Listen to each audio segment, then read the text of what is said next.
So over, under, from, for, but the secret is with. And if our relationship with God is first, then we can serve God and work for him in the right way. And, it's not that serving God is bad. It's not. He wants us to, but we need that relationship first.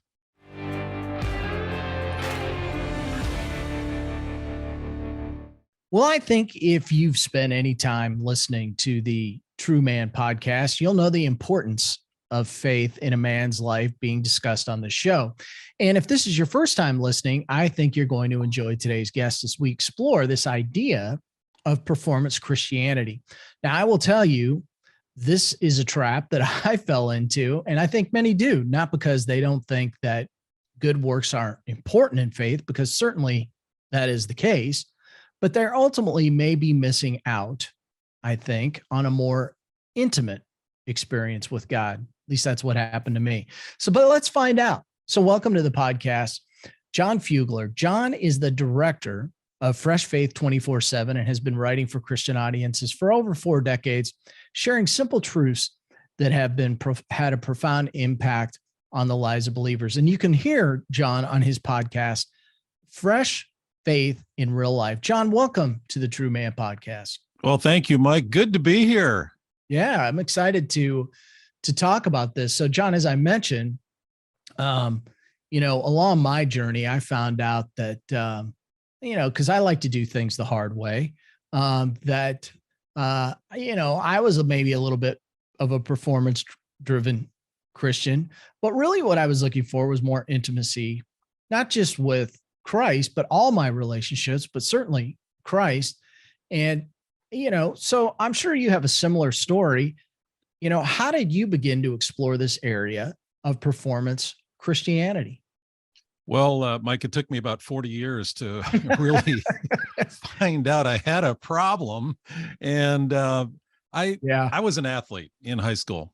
Okay. So I knew what it meant to perform. I knew what it meant to achieve. I was rewarded when I won. I was rewarded when I did well, receiving awards, winning championships. I was a pitcher, so throwing strikes, pitching no hitters, all those kinds of things. I was a catcher. I could have caught you. Yeah. Oh, well, hey. Then that just makes me screwy. Maybe that's what our commonality is here, besides our faith. But yeah, it was so I baseball, football, some basketball a little bit, and anything I did, I was competitive in. Yeah. I mean, I loved to win and I hated to lose. So I was driven as an athlete. And when I came to know Jesus personally, I was sitting in the back row of a church and a college football coach was speaking, of all things. And I went to hear him speak on football, but he tricked me. He talked about how to be born again, which was a new concept for me. I was 16 years old, and how to be born again. Well, when he invited people to come forward to give their lives to Christ, well, to be born again is what he said. I went forward because I wanted that. And the thing that really stuck out as I was thinking about going forward to make that commitment was, if God can accept me for who I am, so can I. Yeah. So I think there was something inside of me about this performance. I was performing for God. I was performing for myself, performing for others. And yet I understood from what he was saying that God would accept me for who I was. So I went forward that night. And so my whole background of athletics shifted over into my spiritual life. And I really got into the to-dos of how to be a Christian. Read your Bible, pray, go to church. This went on and on and on. Yeah, the list. Yeah. And so this went on for decades. And I was a Christian leader, still am. I serve with Transworld Radio, TWR. I head up Fresh Faith 24/7 as well. And I am just so committed to helping change lives in the ministries I've been involved in. But I found myself equating my service for God, whether it be in a ministry or whether it be in church or whether it be in my one-to-one relationship with him, I was all into this performance thing, to do the things I'm supposed to do. In fact, my theme verse for my life was James 1:22, be doers of the word, not hearers only. And how can that be bad? Well, all these things are good, except I had everything switched. I had my relationship with Christ in the back seat and my service for Christ in the front seat. And I was running into people all Yeah. along the way, and I was running into brick walls, and I hit everything, and it was miserable. I'm just sitting here listening, going, gosh, I must be looking in a mirror. I swear. I mean, I can just relate to so many of those things because I was very much like you. I was involved in athletics, and that automatically makes you performance driven, right? And then the Yes. list, check the list. And then I think growing up, and I remember going through catechism and all that stuff. And that to me, that was very performance based driven, check the list. Here's what you need to get done this week and get this done and then show up with your homework and all that. And that in and of itself, although good, you're learning, I think really, I never gave it a second thought. I just jumped in and okay, you have to check the list, you have to check the box, and you have to move forward. And if you do all that, that means you're a good Christian.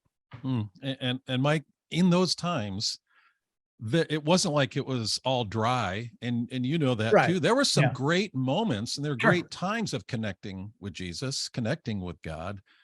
But as you and I both know, it was that there was underlying problems. Something was wrong. I mean, Yep. for me, it was evidence through. I really struggled with anger, Yeah. and that was part of. That was part of it. There was an emptiness inside. I was confused at times. I was always doing. I still do, but I carve out time to be with Jesus too. And I was doing things for God, but when I found myself alone afterwards, when all the excitement had died down, that's when I really sensed this emptiness.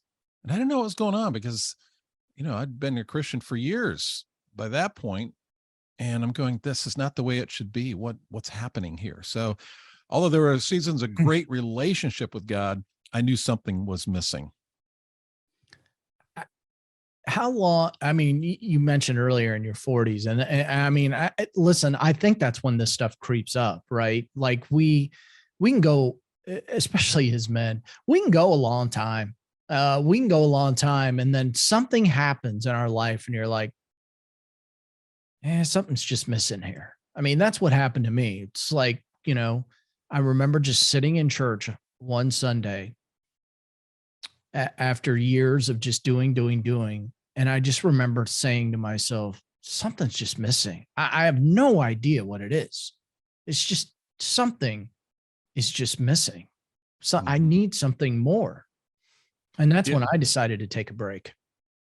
Well, for me, this went on, I guess, over 30 years, maybe 40 years that I went on this way.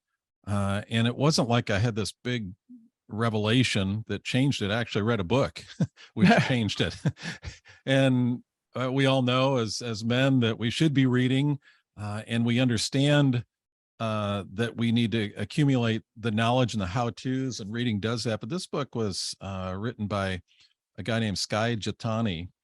And Sky, don't you like that name? I get you I know, do baseball like that players. name. Yeah. Sounds like a shortstop, second baseman. Exactly. That's what I was thinking. That guy should be playing second base, not right bunt. So, in his book called With Reimagining the Way You Relate to God, he laid out 5 ways that we relate to God. 4 of them are bad, one of them is good. We relate to God, we relate over God, we relate under God, Hmm. from God, we relate for God. That was me relating for God. I was doing all these things for God, and I Yeah. was equating those to my relationship with God. And the way he says that the relationship should be is we're supposed to be relating with God. So over, under, from, for, but the secret is with. And if our relationship with God is first, then we can serve God and work for him in the right way. And that's it's not that serving God is bad. It's not. He wants us to, but we need Right. that relationship first. Somebody's got to scoop the snow off the front stoop before everybody comes in. Yeah. Yes, I grew up in the Midwest, so there you go. I get Okay. it. It was a dead giveaway. Yeah, and put down the salt and all of that. Right. So, so anyway, this led me to really a pursuit of Jesus, to know Christ. Philippians 3:8 is a verse I really cling to right now, and this is the theme verse for Fresh Faith 24/7. We're a movement of believers desperate to know Jesus. And here's what it says. Paul says this. He says, "What is more, I consider everything a loss because of the surpassing worth of knowing Christ Jesus, my Lord." Now, this comes from a guy who was, of anybody in the Bible, Paul was a doer. Yeah. I mean, you can't cut Paul short on the things that he did. And he served the Lord, and he gave his life to serving the Lord and leading people to Christ. But he said he considers everything a loss because of the surpassing worth of knowing Christ Jesus, my Lord. And 2 verses later, he just puts the exclamation point on it. He says, I want to know Christ. That was Paul's aim in life. I want to know Christ. And I believe that all his service and his mature spiritual life and everything he did and his missions work came out of his knowing Christ. And then he did for Christ.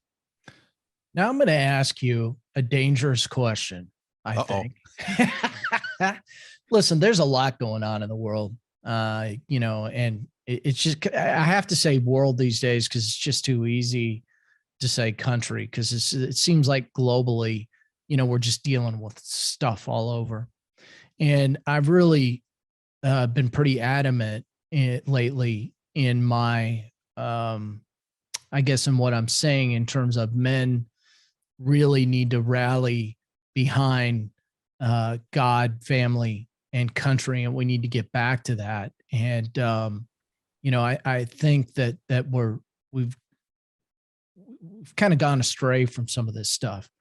And you bring up Paul, and I think Paul teaches us so many wonderful lessons.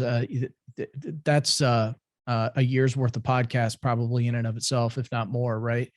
But how can men who, it's not unusual for men to be performance driven. A lot of us are. Mm-hmm.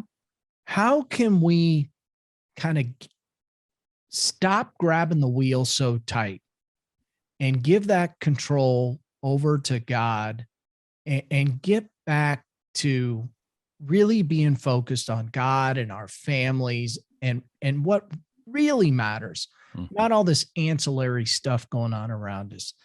I just gave you a real loaded question, but yeah. And I'm thinking that through, and Mike, as I think about that, I think it has something to do with control.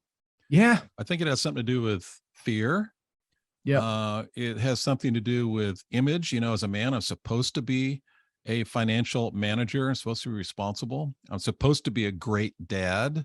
I'm supposed to be a wonderful husband. I'm supposed to be a top-notch employee. And for many men in leadership position, I'm supposed to be a leader, a great leader, and I can't let anybody in, even God. I can't even admit it to God as some of my weaknesses. So I think there's fear there.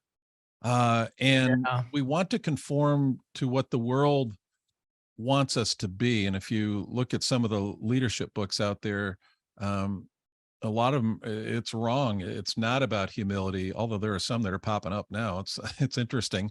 It's not about serving. It's a lot of it's about power. So we got a lot of things pressing in on us, and there's that fear of not being that man I am supposed to be, and for Christian men, not being that Christian man I'm supposed to be. So there's this pressure that's coming at us from all different sides, and we get fearful. And we won't admit it, though. We're not fearful as men. No, we won't admit it. But quite honestly, that's kind of why I bring it up, because we need to be talking about it. We need to be in community, and we need to be, I think, more diligent about talking about these things. One of these, it's really one of the things that I've found about doing men's small group outside of the church walls. Sometimes when you're inside the church walls, we get very, well, this has to be a Bible study. Now there are, I could give you countless ways on how something's a Bible study. But inside those walls, it seems to be very steadfast. Like, here's how we need to do this, and, but I think what a lot of guys want to talk about is, they want to talk about faith. They want to talk about God and how that works in their lives, but they want to have more intimate conversations around it. So in other words, talking about fear is something that at least I didn't hear that come up. Mm-hmm. And you want to do it in a safe place too. So if you're with other men, like-minded men who are willing to do that, be vulnerable, that is a healthy place to be. And it doesn't happen all at once. I mean, it may take a while. It usually does, for you to get to know and trust the other people in your small group, to know everything is confidential there. But as we are able to peel back the onion and understand who we are as a man, how God created us, and how he wants to mold us into that image of Christ, that takes time. You peel back that onion and there's some stinky things under there. Yeah. I guess when you peel back the onion, everybody in the group will cry, right? And now we're getting to crying men. Oh my gosh. Hey, listen, there's no shame in that. There's no shame in that. I probably do a little bit more of that than I used to. Yeah. Right. Yeah. That's good. That's good. Primarily because I was told not to. Right. That's how you get hit by a pitch and they say, don't rub it. Don't rub it. Yeah. And don't say ouch. Right. So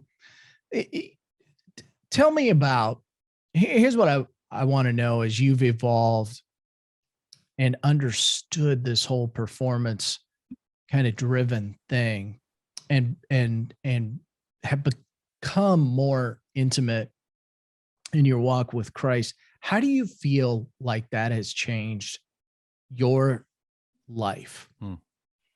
Well, I think 3 words that would describe my life now is joy, peace, rest, those things. While the world still goes at 100 miles an hour, even faster than it has, and just keeps going faster and faster. Deep within, there's joy, peace, and rest.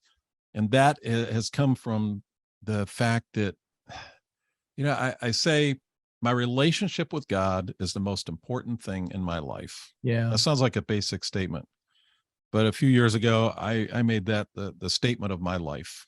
And what that does to me, Mike, it says everything else cascades from there. If I get my relationship with God right, if I go into the day knowing I'm right with God, anything else that comes at me and hits me, it's not like I have all the answers for that day. It's not like I respond correctly to things.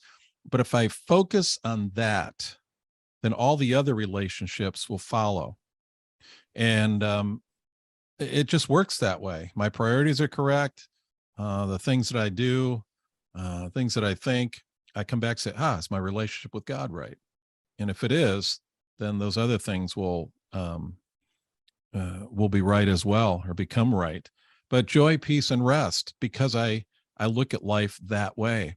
And I think to the spending time with the Lord is so important, not as duty, not like I give my 30 minutes a day and I check that off, but really enjoying God, really enjoying him.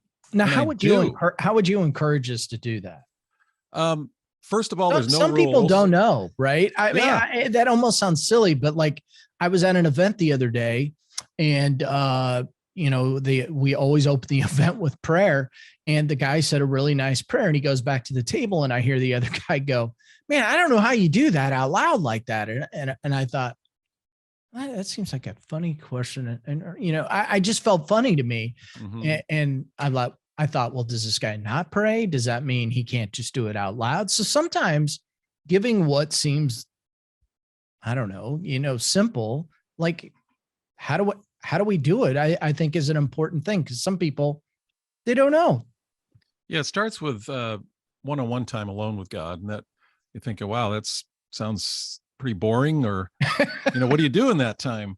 And but it's really important, because we got to stop the world. And my best time is in the morning before the world starts, because quite frankly, as more input comes at me, the more dull I can feel spiritually unless I've had that time with the Yeah. Lord at the beginning. There's just something about that, not as duty, but it's because I need to have it. I need to have it. So for me, I spend about a half hour each morning and spend some time with God. And I have my Bible with me, maybe a Bible study guide as well. There's plenty of those out there, and a simple prayer list of things I want to pray for, people I want to pray for. And if I have that list, because I won't have the discipline to pray for people if I don't have that list. So that helps me as kind of an anchor there. I'm actually glad you said that, because I think a lot of people see some of this stuff like you make a you write it down, you make a list. Yes, it's okay. It is. And it's an anchor, kind of a placeholder for me. And then, but I think above all, we have to have that time where we just sit quietly before the Lord. And as men, that might be really, really hard. Quiet before God. And just spend some time in prayer, spend some time reading the Bible. And to me, that is really helpful for me. I also journal.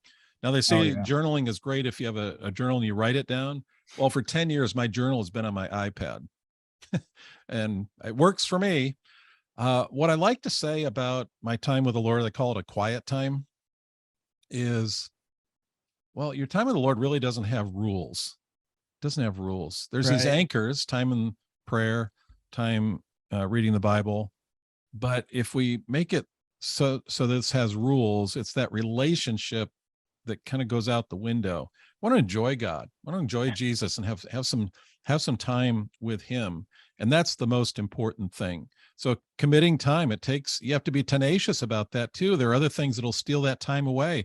And if with your wife, if you don't spend time with your wife, and there are a lot of things that can steal things away from your time with your wife, like for me, Dodger games, but she watches with me, so it's wonderful. Yeah, I'm laughing because I'm now in Atlanta. Things I never thought I see coming. I watched entirely too much Braves baseball. Well, it's if our teams would only lose, then we wouldn't watch anymore. Well, but that relationship, really enjoying your time with God. One of the things that I have in Fresh Faith 24/7 inside our community is devotionals, video devotionals that I lead. And then there's recorded ones on different topics in your relationship with God. And I walk you through a short 3 or 4 minutes, sharing some thoughts on a Bible passage. Then I turn it over to you, and you take it from there, and you then work through that with God. So it's a springboard to get your day going with the Lord. I always point people back to Jesus, and that's what we do inside Fresh Faith 24/7. It's worked for me, and I just want to pass it along to others as well. Well, I always jokingly say, see the athletic background coming out here. I always say, listen, a relationship with Christ is a full contact sport. Oh, I love that. It's full contact, and I it's action oriented, and it's a two-way street. And I don't think I understood that for a long time. I thought it was a very hierarchical process, and I think that's just because the typical layout of the church, right? You go to church on Sunday and the priest is up high, you're down low. And I just think, for whatever reason, I thought, well, that's how the relationship to, God the Father works. And, it doesn't. And actually learning that, and it seems so simple. I laugh at myself. I'm like, oh, you didn't know that? No, I didn't know it. But, when I did begin to understand it and have that intimate relationship that I hope everybody can experience, I really, I stopped gripping the wheel so tight. Oh, good to hear that. And that's really why this podcast exists. That's really why I do what I do, because in helping men, because I want them to experience that and know it's available. And sadly, not as many men know that as I would like, Hmm. and I'm sure you've experienced a little bit of that as well. Sure. Sure. And I think a lot of times, Mike, we don't realize what the problem is. So, God's got to work in a man's heart, reveal that to him. We got to be soft to the Lord, let him reveal things to Yeah. us. And that's one of them. Yeah. So that whole idea of spending time with the Lord is really important. Without that, we're going to get things backwards. Oh, no question. There's a discipline there. And one of the things I offer on my website to get people started, I call it the 21-day fresh faith experience. And it's a 21-day devotional that will take you through some of the things I talked about in different aspects of your walk with God. And it's a springboard. These things are springboards. It's not a replacement for your relationship with God. And then I'll send out 3 times a week. I send out a devotional that you can, a quick read, 60-second read, to very relational, to center you on your relationship with God, and to use that as a springboard. I send it out on Tuesday, Thursday, and Saturday as an email. And those are just devotionals that will seed that relationship. And we all need that type of thing. We need something that's regular, something that will spur us on. And I found that to be helpful in the lives of men and women who receive those things. Yeah, absolutely. I mean, I think we all need, and we got to figure, as an individual person, you need to figure out what works for you. But I always encourage those types of things because it's important to pause and just take time, figure out what works. And what works for you is not going to work for somebody else. But I think that especially people like yourself who've walked the walk and have put material together, I find is the most helpful because you get it. You get it, Maybe I'll do something for all us former athletes. Well, I don't know. I always laugh because at this point in my life, the biggest competitive thing that I do is golf, and it also seems to be the hardest thing on my body. Really? I mean, I'm not sure that as human beings we were meant to contort in the in that way. That's been my experience, but I love to do it. Pitchers will say the same thing after their career too. Yeah, right. Yeah. Well, it's it's funny. I think that being a performance based person myself, and that when I did really quit competitive sports, you're constantly looking for how to replace that. And it's very easy to get addicted to a wide range of things trying to replace that. And but that's why we encourage God. That's a good thing to replace it with. Spend time studying your faith. But so you brought up your 24/7. Before we wrap up today, just go ahead and let everybody know how we can, and we'll put this in the show notes, of course, but how we can, get a hold of that and Sure. how we can find you. Sure. The website is freshfaith247.com. So freshfaith247.com. They wouldn't let me put a slash in there. I know. So it's got freshfaith247.com. And when you go there, you'll see the fresh bread, sign up for fresh bread devotionals. And along with that, I'll shoot the 21-day fresh faith experience to you as well. So it's something that you can start with right now and make a habit of 21 days. That's what it's all about, isn't it? Yeah. You talk about true men need habits, and this is habit forming. And if the habit hasn't happened yet, go back to day 1 again and go through it. But 21 days, it's a short devotional that you can use to say, I just need to know God better. And so I'll spend time with God, and this will help you do that. You can get all for free, freshfaith247.com. And if you want to join our community, then you can do that as well. And that is available for you as well for $1 a day, $30 a month investment in ministry and investment in yourself. And my desire, Mike, is to help 1 million believers know the Christ of the cross. That's what I want to do. So if I can help your listeners through the devotionals, through Fresh Faith 24/7, be part of it. Join me in that cause, and let's just do it together. We need each other because I'm falling off also. It's not like, oh, John's got it all together now. Oh, I know. No, Yeah. it's not like that. We've got to be like-minded, doing it together. And that's why I like what you're doing in your coaching. You're saying, men, you can't do it alone. And I'm here to help, to lead you and guide you. Let's do this together. Well, no, you can't do it alone. A lot of us have tried, and you try long enough and you realize, hey, listen, there's a lot of great sage men out there that can come walk alongside me and help me. And that's just part of being a true man. It's very biblical in nature. I mean, you're not going to be a true man of Christ without walking that walk and leaning on others to help get you there. And I have the same goal you do. We want to reach 1 million men. And, it takes very strategic partners in order to make that happen. But ultimately, we all have the same goal, at least everybody that I'm working with, which is to bring people to Christ so that they can live that fulfilled life that they're looking to live. Oh, that's great. So, thank you for what you're doing.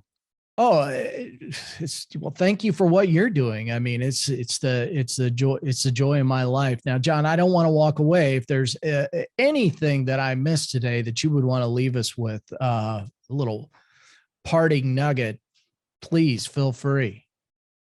Well, I think, Mike, just know Christ. Yeah. Know Christ. And look that up in Philippians 3:8, Philippians 3:10. And I am that I believe knowing Christ is a secret to life. I believe that. And I'm experiencing that more and more as each season goes by. Yeah. So that's what I would leave. And I got also have the podcast you mentioned, Fresh Faith in Real Life. So I interview guests who are living fresh faith. It's not just me spouting off principles and that type of thing. It's actually, hey, this works in real life, and here's how it's working in somebody's life, going through certain circumstances. And I'll tell you, I'm charged up when I get done with my interview and I edit it, and I'm going, this is so exciting. I don't know if anybody's going to listen, but I sure enjoyed it, and I'm pumped. Yeah. I always feel the same way. I get really charged up by this thing. And, I think that's just part of the mission. We don't want to keep this thing a secret. We want everybody to know. Yeah. Yeah. So, John, thanks for coming on the show. Really appreciating you being here. And everybody run out to John's site, check out his material, and get involved. Thanks a lot, John. Thanks, Mike. God bless. You too.